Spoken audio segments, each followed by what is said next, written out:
What's up, ladies and gentlemen, and welcome back to the channel, kicking it back to some more Yu-Gi-Oh! Master Duel content. Today, we're going to be hopping in and showcasing my next deck profile for the channel. Today, we're going to be premiering Fur Hires. This is a deck that I had a ton of fun with in Duel Links and wanted to try and replicate a little bit of that with some of the, actual other support that they have in the actual TCG that we have here in Master Duel, before they became a hated meta deck in Duel Links.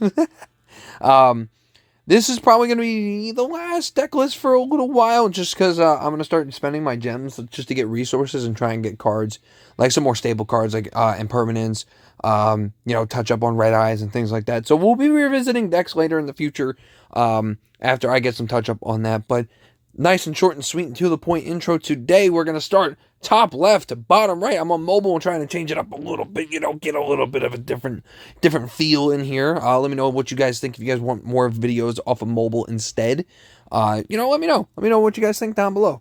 And without further ado, let's get started. So I'm going to put this out there now. All of the level 4 and lower monsters have the same ability where you can special summon one Fur Hire, any Fur Hire, from your hand once per turn. Just getting this out the way now, just to avoid saying this over and over and over and over again, to save a little bit of time. So let's start out with Philo, Messenger Fur Hire. So if a Fur Hire monster is special summoned to your field while you control this monster, you can target one monster Fur Hire in your graveyard, special summon in defense position, but place it on the bottom of the deck if it leaves the field. You can only use this effect once per turn. This is great for refilling your field. Nice, small little dude. And instead of them going to the graveyard at the end of your turn, it goes back to the deck for more searching functions with the rest of your cards. This card's very strong.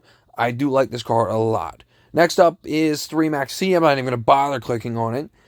Next up is Donpa, Marksman Fur Hire. So if a Fur Hire is special summoned to your field, while you control this monster, you can target one face-up card on the field and destroy it. Great for destruction, getting rid of pesky monsters. It can target any face-up card on the field, so it's a very strong card in popping out some pesky stuff that you want gone. Next up is going to be Recon, Scout Fur Hire. If a Fur Hire is special summoned, you see the trend going here. While this card is face-up, you can target one set card on the field and destroy it. Great vice versa from Donpa. It's great for popping out spells and traps. And sometimes if they have set a monster face down, you can use it for that as well. We play this at 2, Donpa at 2, and Philo for 2. I forgot to mention that. 1 Ash Blossom just to tech it into the deck for negation. Next up, we play 1 Helmsman Fur Hire.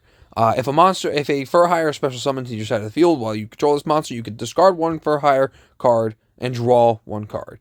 Great for, recycling your hand, trying to draw into something that you could possibly need.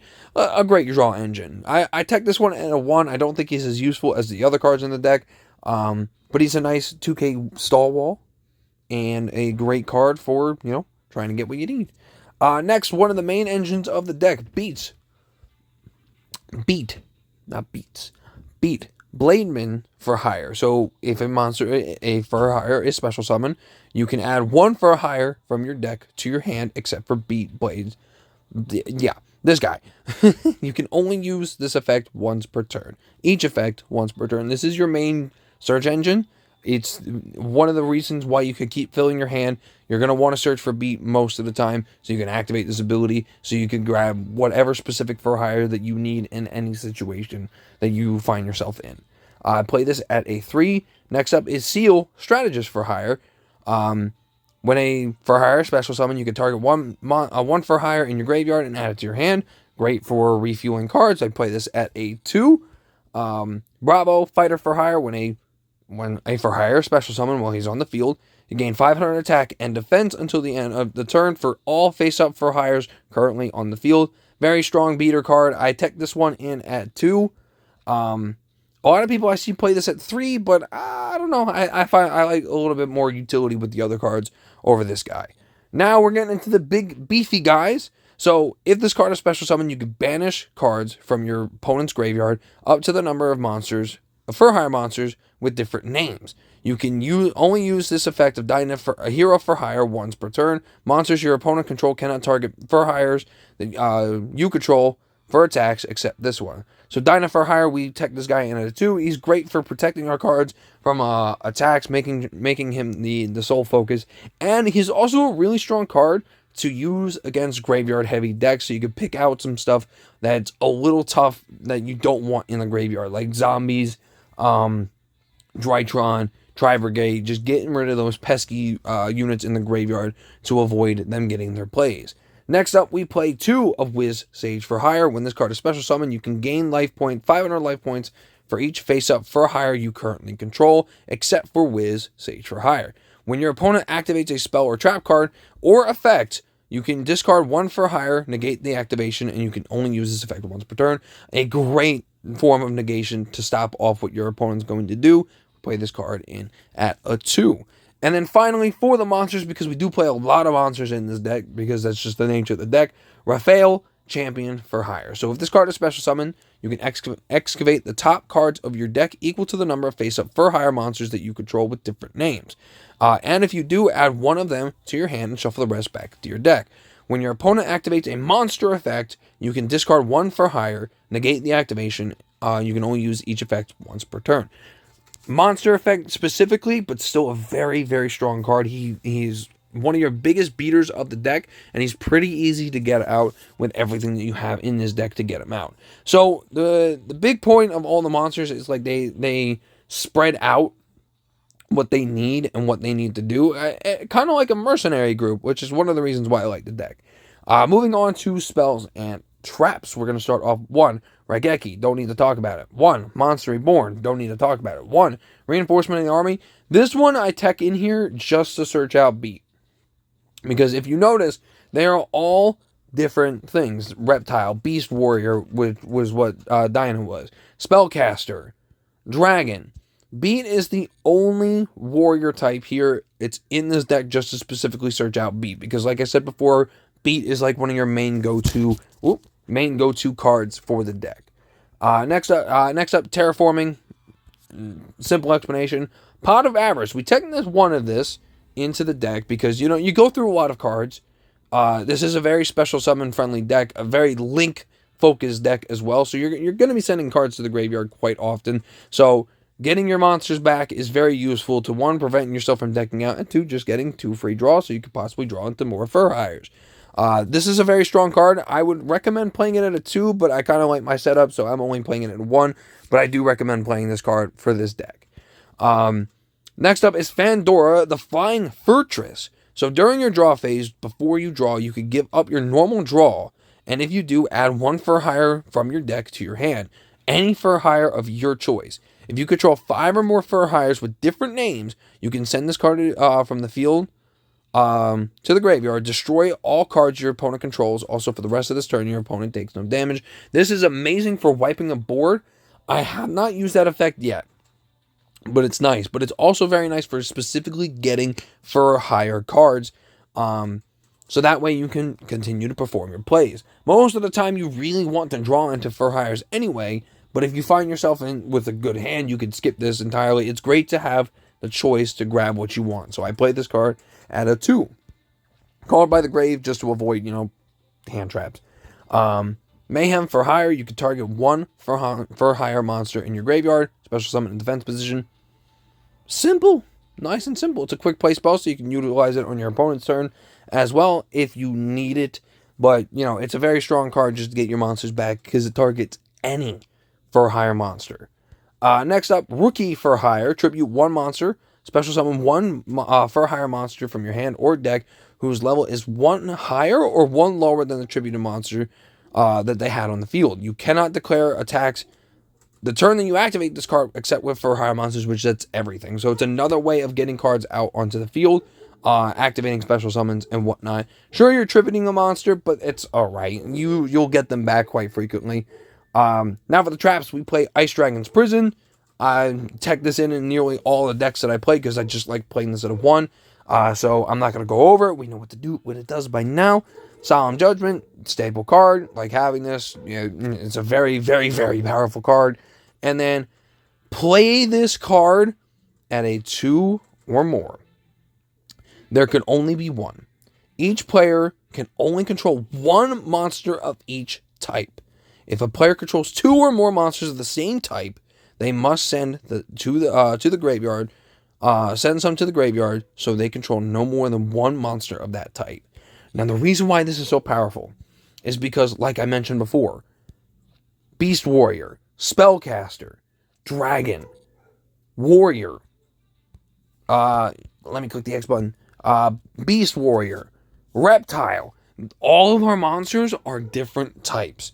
So Fur Hires just casually walk around this line that everyone else with an archetype deck is going to suffer from. This card ruins decks. And I wish I had more, and that's one of the reasons why I'm going to be spending gems to get more resources. So I can make more of this card. Play this at a 2 or more, you will ruin meta decks with this card. It's absolutely phenomenal in this deck. Now into the extra deck. I'm going to be honest, a lot of the extra deck is very, very big staples.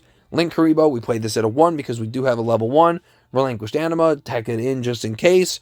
Code Talker, he's just here just to fill out the extra deck. A decent option to go into. Cerberus, decent option to go into if you need to pop a monster. Phoenix, decent card to go into if you can't get Donpa or Recon, a decent card to pop some spells and traps. Barricade Board Blocker, a decent card to get your field spells back. We played Decode Talker. I would play Access Code Talker, but I didn't really find myself wanting to put the resources into that card because I know I wouldn't really use him all that much.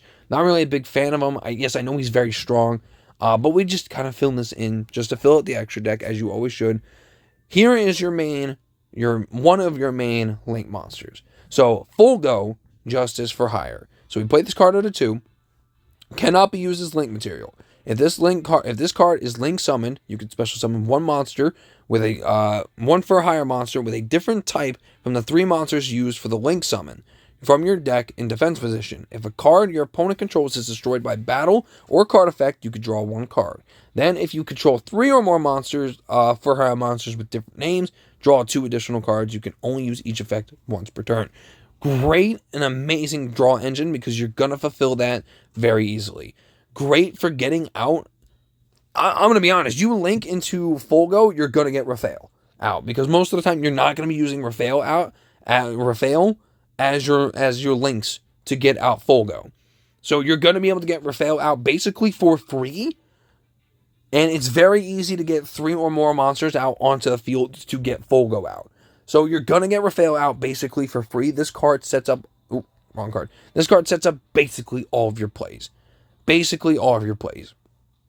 Absolutely amazing card. Play this at a 2. The other card we play at a 2 is Blackluster Soldier, Soldier of Chaos. I've gone over this card many times before. He's a great option because we play Raphael.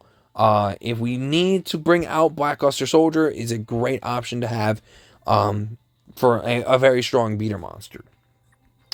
I run this card mostly just 1 to fill out the extra deck, but you can find yourself hitting this sometimes. I'm not going to say this is a very reliant card, but sometimes you can get it. I'm not going to bother going over the rest of the extra deck either, just because they're really just here to fill out the extra deck up to 15, because I always feel like you should have it at 15 regardless.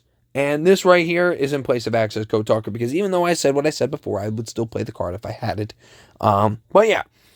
The main part of your extra deck is going to be Full Go and Blackluster Soldier. Everything else here is just kind of options if you need them as staple cards, and then some in here are literally just to fill out the extra deck just in case, or as a just in case, or just to fill out the extra deck so you have 15 cards so it looks nice and pretty. And there we go, ladies and gentlemen, that is the Fur Hire deck. Now let's go over this deck's strengths. It's great for filling the field. It has a lot of options, to cover out specific ground and getting specific situations that you need. Lots of destruction, great for searching, great for refueling from the graveyard, good monster effect negation, and things like that. It's a swarm heavy kind of deck and a very, very good potential to OTK while also remaining control that you need in any given situation. Now on to the weaknesses. The biggest weakness of the deck is the fact that everything is spread amongst every other card. Now I know that's something that I like about the deck, but you have face up destruction here. You have set destruction here. You have monster effect negation here. You have spell and trap negate activation here. You have banishing here. You have searching your deck here. You see where I'm going? Everything in this deck is just kind of spread so far thin amongst every card that you kind of need to have a full field and a good setup in order to really have control of whatever situation that you find yourself in. You can negate this very easily just by playing, the deck as best as you can, but you might find yourself in a situation where you need something specifically and you might not be able to get it out. And I would say that's probably one of the deck's only weaknesses outside of it doesn't really have the best beaters, which is exactly why we play Blackluster Soldier. If we find ourselves in a situation where we need a hard-hitting monster, that's why we play this card. Other than that, Folgo has 2,400, and then Raphael has 2,800. And it's pretty easy to get over those numbers. It kind of is. So that's one of the deck's weaknesses, is just not having like super heavy, crazy hitting monsters. But you can negate this with Blackluster Soldier, Soldier of Chaos. That's why I play this card. It's so easily splashable in your extra deck. And there we go, ladies and gentlemen. That is the deck. That is my Fur Hire deck that I've been having an absolute blast with. And let me know what you guys think. Do you guys enjoy Fur Hires? Do you guys enjoy this deck list? Is this something that you want to build? Let me know what you guys think of the deck down below. And there we go. That'll wrap it up for me on this one, guys. If you enjoyed the Master Duel content, you know what to do. And I'll see you next time. See you.